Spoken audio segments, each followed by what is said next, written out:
It's time to move on to highlighter. So we are gonna go ahead and apply the champagne highlighter into the airbrush, remembering just to cover the needle. I've already shaken it up. It's ready to go. And then we need to test into a tissue to make sure, or onto our hand, to make sure that the pigment is coming out the way it's supposed to. So highlighter typically goes on the parts of the face that the light would bounce off of.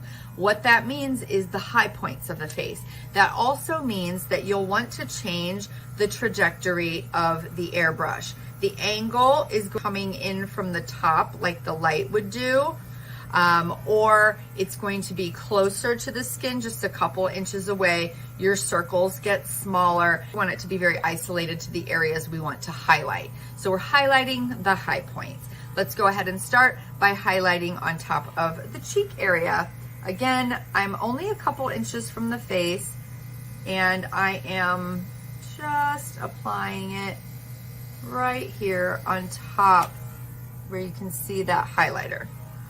Okay, this is where the light would bounce off of my face. You can see that right there. Now, what if we wanted to add a little bit, let's say, to the Cupid's bow? Right in there. Or the inner eye. Get about an inch from the inner eye. Just pulse on that trigger, get a little reflectivity there, okay? Brow bone underneath the brow. We're, again, just about an inch and a half away from the skin, barely pulling back, itty bitty micro circles on the brow bone as well. You can highlight wherever you want to highlight.